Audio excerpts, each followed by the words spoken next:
After 12 years of friendship, countless parties, road trips, and me pouring over $5,000 into her wedding as maid of honor, my best friend is now ice cold toward me because I took one photo with my own family at her reception, and I'm left wondering if I'm the villain here. I'm 29 female years old, and my best friend, who I'll call Megan, 28 female, and I've been friends for more than 12 years. When I say we've been through everything together, I mean it. We went to school together, we worked at the same jobs, and for one summer she even lived with me and my family when she was going through a rough patch. For over a decade, she has been one of the constants in my life. We've seen each other through countless ups and downs, bad relationships, hers far more chaotic than mine, job changes, moving to different places, family drama, and all the curveballs life tends to throw at you in your 20s. A lot happens in 12 years, and we were there for almost all of it together. And it hasn't been all heavy stuff. We've also had so much fun. Parties, road trips where we blasted music and sang our hearts out, sleepovers where we stayed up way too late, spontaneous adventures that made me laugh until I cried. I can't deny that she's given me some of my best memories. For years, she was the person I turned to when I wanted to let loose, and I know she turned to me the same way. But the truth is, looking back on our friendship, I've realized I was always the one doing the heavy lifting. I was the one making the plans, sending the invites, suggesting activities, keeping the ball rolling so our friendship didn't fade. And for a long time, I didn't mind, it felt natural, and I genuinely wanted to spend time with her. But the imbalance has become more obvious as we've gotten older.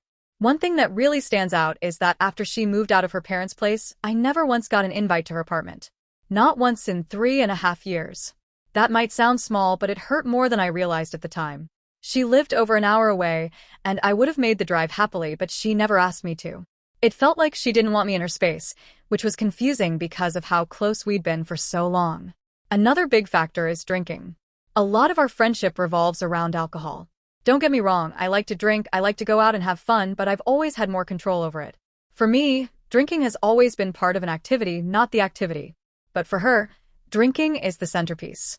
She likes to drink a lot, and I've noticed more and more how much that defines her social life. And over the past couple of years, I've started pulling away from that. My life just doesn't revolve around drinking anymore, and honestly, I don't want it to. During this time, I've also built a different kind of life for myself. I've made new friends closer to where I live, people who share my interests beyond just partying, people who show up for me, and who I feel comfortable bringing into my home and my world. I did try to bring Megan into that circle because I wanted her to be part of this new chapter of my life. I thought maybe it could give us a new foundation, help us grow together instead of apart. But it backfired. She ended up doing and saying things that really hurt people in my group. Some of the things were flat out rude and uncalled for. I tried to brush it off at first, thinking maybe she was just nervous or trying too hard, but then one of my closest friends pulled me aside and told me, word for word, I never want to see her again. Hearing that was like a punch to the gut. I confronted Megan about it, and to her credit, she didn't deny it. She admitted she'd said things she shouldn't have, and even told me that she would feel nervous about hanging out with my group again because she knew she'd burned those bridges. That confirmed what I already knew. She didn't fit in with the people I now considered part of my everyday life. So I made a choice. I kept the friendship going, but I stopped inviting her to things with my other friends. It was a way of compartmentalizing, protecting the group I'd built while still holding on to the history Megan and I shared. It wasn't an easy decision because I felt torn in two directions. Loyalty to someone who's been there for over a decade versus loyalty to myself and to the healthier life I want to live now. Looking back, that moment with my friends and her supposed invites felt like the first domino to fall. She had made such a big deal earlier about including people, making these casual comments about how she wanted to invite several of my close friends to her wedding.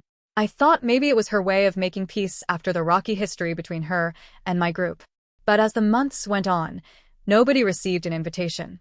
It wasn't just a casual oversight, it was the complete opposite of what she had led everyone to believe. Finally, one evening while we were all hanging out, one of my friends asked her directly, in the most polite way, if they should expect an invite, so they could plan ahead for the weekend. And that's when she just lied. Straight to their faces. She claimed she had already sent everyone a link to add their addresses for invitations and that they never responded. I sat there frozen, because I knew instantly that it wasn't true. She had never sent me such a link, and judging by the shocked looks on their faces, I could tell the same was true for them. What followed was honestly humiliating. My friends started pulling out their phones right then and there, scrolling through their texts and group chats, proving she had never messaged them. I felt my cheeks burn as I watched the whole thing unfold.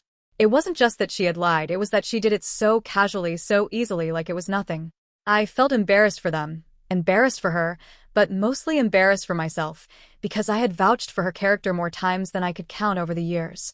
Still, I swallowed it down. I told myself, focus on the bigger picture. I was her maid of honor, and that role meant something to me. For years, I had poured myself into this friendship, and now I was pouring myself into her wedding. I had already gone above and beyond, hosting not one, but 4 separate events for her.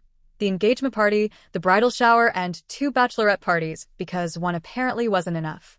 On top of that, I took their engagement photos for free.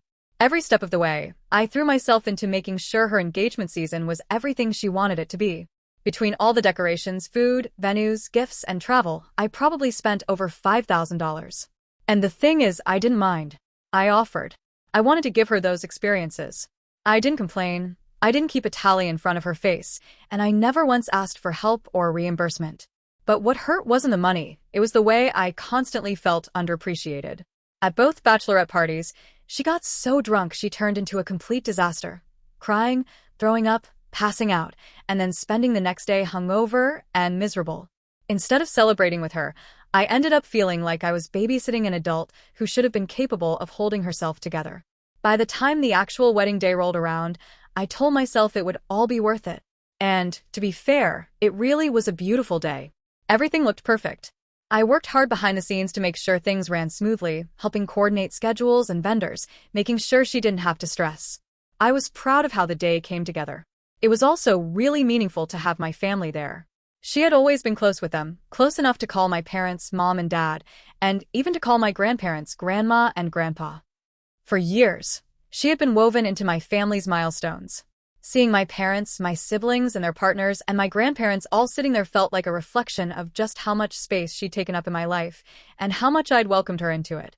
After the ceremony and the main events of the reception, the speeches, the first dances, the cake cutting, I finally let myself relax. For the first time that day, I stepped back from coordinating and just hung out with my husband and family. That's when I noticed the photographer standing around without anything to do, and an idea popped into my head, and I thought, it's my best friend's wedding, why not? I turned to my family and said, let's get a quick picture together. It wasn't meant to be a big deal. Just 1 or 2 photos of us all dressed up, smiling, enjoying this rare moment where we were all together in one place. So we stepped out onto the balcony with a photographer who snapped a couple shots. It took maybe 5 to 8 minutes total. We laughed, hugged, and then went right back into the reception. In my mind, it was nothing, just a small blip in a long, busy day. I didn't even think about it again afterward. The rest of the evening flowed smoothly, people danced, the energy was good, and I left that night feeling like everything had gone as it should. A couple of months after the wedding, I knew she must have gotten all of her photos back. I mean, I had seen hints of them on social media, little tags here and there from the photographer, so I figured she had the whole collection by then. Naturally, I was excited, not just to see the big, artsy shots of her and her husband, but to relive the night itself. There were hundreds of moments I barely remembered because I was so busy running around making sure things went smoothly. Plus, after everything I'd invested, the time, the money, the energy, I thought it would be nice to see myself included in those memories. So one day, I shot her a text asking if she was planning on sharing the pictures anytime soon. Honestly, I'd completely forgotten about the small family photo I'd taken on the balcony that day. My head was full of the dozens, maybe hundreds, of other group photos and candids I was sure I'd be in. Her response was strange. She said that she and her new husband were still deciding which ones they wanted to share and when. I remember staring at my phone, confused. Which ones they wanted to share and when. It felt unnecessarily cryptic, but I brushed it off. She's always been a little secretive, a little controlling when it comes to what she shares and how she presents things. I told myself not to overthink it. About a month later, my husband and I went over to their house for dinner. I was trying to keep things normal, to remind myself that this was my friend of over a decade, and not to let little weirdnesses get under my skin. Their place was cozy, and they had one of those digital photo frames on display in the living room that cycles through different pictures. We were chatting, eating, everything felt fine. And then, as I was sipping my drink, a wedding photo popped up on the screen. It was beautiful. A candid shot of them laughing together, the kind of image you know they'll treasure forever. Without even thinking, I smiled and said something like, "Oh my gosh, that's such a great photo." You'll have to show us more sometime. It was meant as a compliment, just an easy, happy comment. But the atmosphere in the room shifted instantly. Her face hardened, and her whole demeanor changed. She looked right at me, clearly irritated, and said something along the lines of, "Well, I don't know if I even want to share the photos. I saw one in there with your family, and I wasn't anywhere to be found." I froze. For a second, I didn't even process what she meant. And then it hit me. She was talking about the balcony photo, the one quick snapshot of me with my family, taken during a lull in the reception, when she wasn't even around. That was the photo she had latched onto. I was stunned. My mind went blank, and I honestly can't even remember how I responded in the moment. Probably something awkward, something to brush it off because I didn't want to cause a scene at dinner. Inside, though, I felt like someone had just sucker punched me.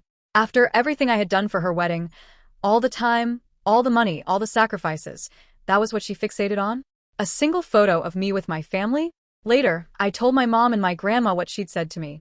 They couldn't believe it. Both of them were shocked, especially given how much I had poured into her wedding and into our friendship over the years. My grandma, who she had once referred to as her own grandma, was appalled that she'd hold such a petty grudge. My mom just shook her head, saying it was the most ungrateful thing she'd ever heard. Hearing their reactions validated me, but it also deepened the sadness, because it felt like confirmation that something truly had shifted and not in a way I could fix. In hindsight, I think that was the straw that broke the camel's back for me.